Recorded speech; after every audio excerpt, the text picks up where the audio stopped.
Hello दोस्तों, welcome to Shri Vinayak learning YouTube channel. Previous video में हमने ये देखा था कि जब हमारे पास दो रेजिस्टेंस होते हैं उसको हम किस प्रकार से कनेक्ट करेंगे, क्या उसका फॉर्मूला होगा। आज जो हम थ्री रेजिस्टेंस के बारे में डिस्कशन करने जा रहे हैं कि अगर हमारे सर्किट में थ्री रेजिस्टेंस हैं तो और वो पैरेलली कनेक्टेड हैं तो उसको हम किस प्रकार से सॉल्व करेंगे। देखिए ये सर्किट है, इस सर्किट में हमने देखा कि हमारे पास थ्री रेजिस्टेंस हैं R1, R2 और R3। इनमें क्या है, इनका जो स्टार्टिंग टर्मिनल है एक पॉइंट से कनेक्ट है और एंडिंग टर्मिनल दूसरे पॉइंट से कनेक्ट है।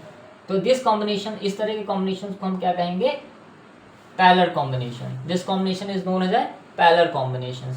अब हमको बोला जा रहा है ये दो पॉइंट्स हैं A और B, इनके बीच में हमको इक्विवेलेंट रेजिस्टेंस फाइंड आउट करना है कि इस सर्किट का टोटल रेजिस्टेंस क्या होगा। What is the total resistance of this circuit. तो हम कैसे फाइंड आउट करेंगे, तो हमने कल जो फॉर्मूला पढ़ा था 1/RT which is equals to the 1/R1 plus 1/R2 plus 1/R3।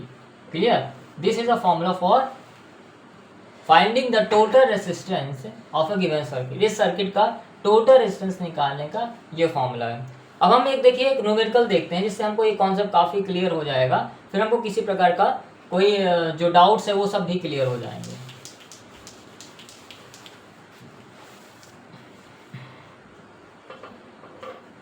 ये रेजिस्टेंस है, आप हमने लिया ये 2 ओम्स का, दूसरा रेजिस्टेंस हमने लिया 4 ओम का और तीसरा रेजिस्टेंस है जो यह है 6 ओम का। अब आप ये देखिए रेजिस्टेंस किस तरह से कनेक्ट हो गए, पैरेलली कनेक्ट हो गए। ये रेजिस्टेंस जो है पैरेलली कनेक्ट हैं इस दो पॉइंटों के बीच में। ये पॉइंट A है और ये पॉइंट B है। तो हमने जो अभी जो फॉर्मूला पढ़ा है उसको हम यूज़ करते हैं। 1/R total equals to the 1/R1, इसको हमने लिया R1 तो ये 2 आ जाएगा, R2 ये 4 आ जाएगा और R3 की वैल्यू क्या हो जाएगी 6 है। अब हम क्या करेंगे, इन सभी का एलसीएम लेंगे। 2, 4 और 6 का हम एलसीएम लेंगे। तो 2, 4 और 6 का एलसीएम क्या आएगा, हम ले लेते हैं 2, 4 और 6 का एलसीएम। 2, 4, 6 का यहाँ पे एलसीएम ले लीजिए। 2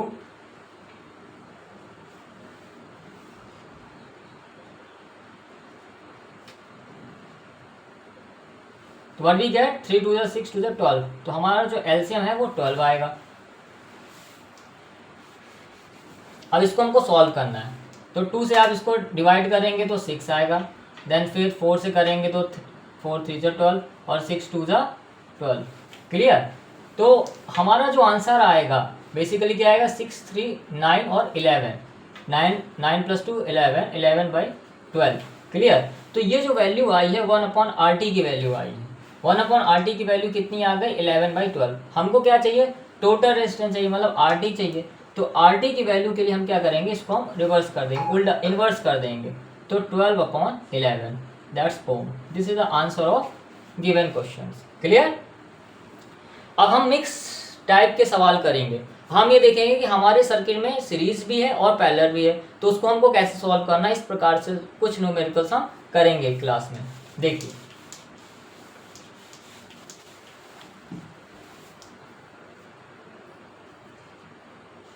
इस सर्किट्स में आप देखेंगे ये दो रेजिस्टेंस हैं। ये रेजिस्टेंस जो है 2 ओम्स का है, ये रेजिस्टेंस 3 ओम्स का, ये 6 ओम का। और हमको बोला जा रहा है ये दो पॉइंट्स है A और B, इनके बीच में टोटल रेजिस्टेंस कितना है। तो आप ये देखेंगे कि ये सीरीज और पैरेलल दोनों टाइप के सवाल इसमें आ रहे हैं। आप ये देखेंगे ये 2 ओम्स रेजिस्टेंस है, ये किससे कनेक्ट है, ये जो पैरेलल वाली ब्रांच है, ये पैरेलल ब्रांच में 3 ओम और 6 ओम से कनेक्ट है। लेकिन ये किस में कनेक्ट है, ये सीरीज में है। ये वाली ब्रांच इस 2 ओम्स की किस में है, सीरीज में कनेक्टेड है। तो हम इसको फाइंड आउट करने के प्रयास करते हैं। तो हमने देखा है इसको हमको टोटल रेजिस्टेंस फाइंड आउट करना है।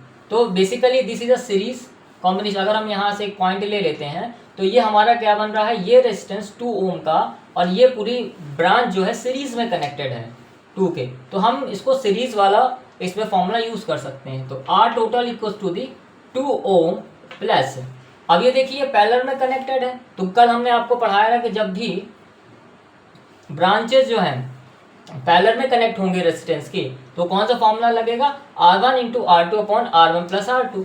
तो R1 × R2 मतलब 3 × 6 अपॉन 3 + 6 मीन्स 9। क्लियर।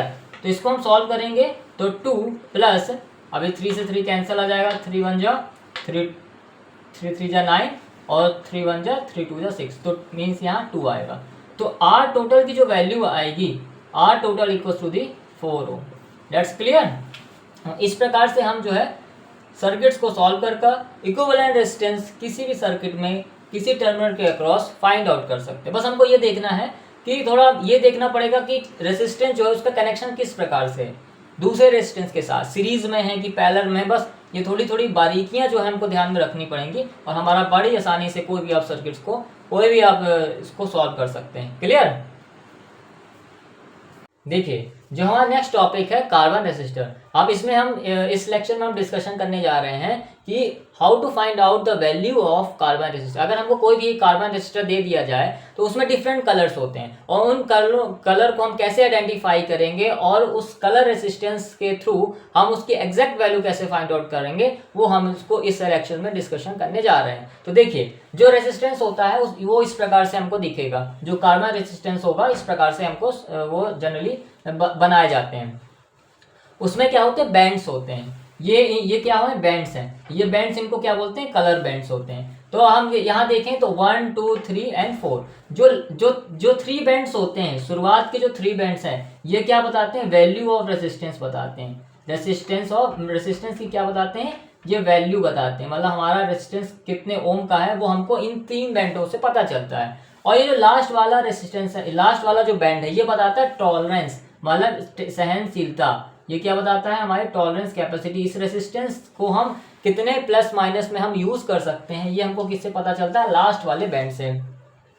अब इसको भी हम और थोड़ा सा और समझने का प्रयास करते हैं। जो फर्स्ट 2 बैंड्स होते हैं, तो बैंड ए एंड बी, जो ए एंड बी ये बताते हैं फर्स्ट 2 डिजिट्स ऑफ रेसिस्टेंस। तो ये क्या बताते हैं, फर्स्ट 2 डिजिट ऑफ रेसिस्टेंस। किसी भी रेसिस्टेंस के पहले 2 डिजिट ये कौन से बताएंगे, पहला बैंड ए और बी बैंड के जो कलर होंगे वो ये हमको बताएंगे कि हमारे जो रेसिस्टेंस है उसके जो 2 डिजिट हों वो कौन से कितना होगा, ये इन 2 बैंडों से पता चलेगा। और जो हमारा थर्ड बैंड होगा, ये जो थर्ड बैंड होगा ये बताता है कि नंबर ऑफ जीरोज, इसमें कितने हमको जीरोज लगाने हैं, नंबर ऑफ जीरोज। क्लियर। और लास्ट वाला बैंड आपको क्या बता रहा है, टॉलरेंस या हमारी कैपेसिटी बता रहा है कि हमारा रेजिस्टेंस की टॉलरेंस कैपेसिटी कैसी है। तो इसमें बेसिकली हम सिल्वर, गोल्ड, ये कलर यूज होते हैं, सिल्वर, गोल्ड और नो कलर। क्लियर। अब हम देखते हैं रेजिस्टेंस की डिफरेंट वैल्यू क्या होती है। अब हम देखते हैं कि रेजिस्टेंस की डिफरेंट वैल्यू क्या होती है। देखिए तो हमारे जो कलर होंगे, जो रेजिस्टेंस में कलर होंगे वो यही टाइप के कलर होंगे। आपको रेजिस्टेंस में यही कलर देखने को मिलेंगे, black, brown, red, orange, yellow, green, blue, violet, grey और व्हाइट।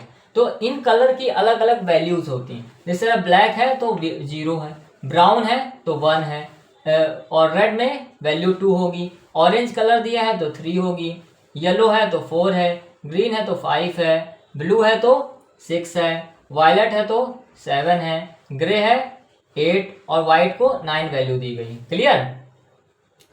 अब ये तो हो गए हमारा कलर। अब हमको जो फर्स्ट 2 बैंडों के जो कलर होंगे उनकी जो फर्स्ट 2 डिजिट होंगे वो इन कलर के आधार पर डिसाइड होंगे। क्या है कि कौन सा कलर है, उसके सामने कौन सा नंबर लिखा है, वही हम वहां पास लिख देंगे।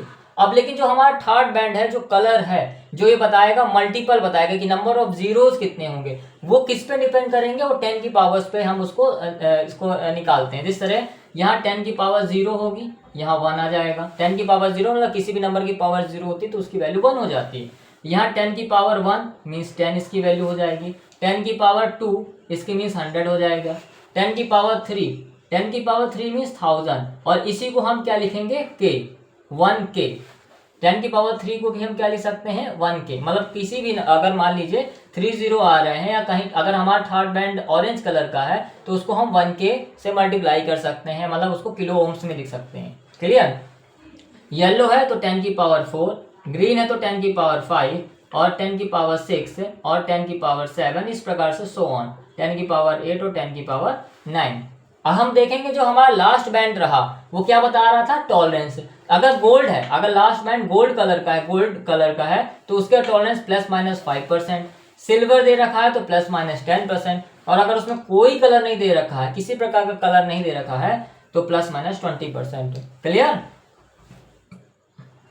हमने एक जो न्यूमेरिकल, अब हम समझते हैं, न्यूमेरिकल के थ्रू समझेंगे कि हमारे पास किस प्रकार से कलर कोडिंग यूज करके हम फाइंड आउट करते हैं। जो हमने कॉन्सेप्ट वहाँ पढ़ा उसको हम देखेंगे किस प्रकार से हम उसको यूज करते हैं। तो देखिए, ये हमारे पास कार्बन रेसिस्टेंस दे रखा है। हमने क्या किया है, इसमें पहले बैंड में हमारे पास रेड कलर है, दूसरा बैंड का कलर येलो है, तीसरे का ऑरेंज है, और इसमें जो हमारा लास्ट वाला बैंड है वो सिल्वर कलर का है। तो थ्योरी में हमने ये चीजें पढ़ी हैं कि जो फर्स्ट 2 बैंड हैं ये क्या बताएंगे, रेसिस्टेंस की 2 डिजिट बताएंगे। तो हमने ये देखा कि जो रेड कलर है वो क्या शो ऑफ करता है, रेड कलर की वैल्यू क्या है 2, हमने 2 लिख दिया।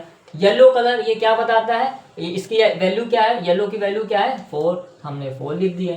अब ये जो ऑरेंज है, ऑरेंज कलर ये क्या बताएगा, नंबर ऑफ जीरोस, मतलब कितने नंबर ऑफ जीरोस हैं। तो ऑरेंज क्या बताएगा 10⁻3, 10⁻3, तो 10⁻3 मतलब 1 किलो ओम, या तो हम इसको ऐसा लिख सकते हैं, इतना ओम, है ना।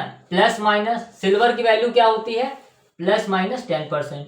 तो टॉलरेंस इसका कितना आएगा, ±10%। इसको हम और अच्छे से लिख सकते हैं, कैसे लिख सकते हैं, तो ये जो हम 1000 है इसको हम के में लिख सकते हैं। तो इसकी वैल्यू क्या आ जाएगी 24 किलो ओम। इसकी टॉलरेंस कैपेसिटी कितनी है 10%। तो in this way we find out the value of given resistance through the colour coding. इस तरीके से हम जो है कोई भी कलर कोडिंग रेजिस्टेंस की वैल्यू को फाइंड आउट करते हैं। लेकिन इसके लिए हमको क्या जरूरी है, ये जो हमने वैल्यू लिखाई हैं उन सबको याद करना काफी जरूरी है। हमको वो चीजें काफी अंडरस्टैंडिंग मेमोराइज करनी पड़ेंगी ताकि हम किसी प्रकार का हमारे पास रेजिस्टेंस आए उसका हम वैल्यू फाइंड आउट कर सकें। Clear students?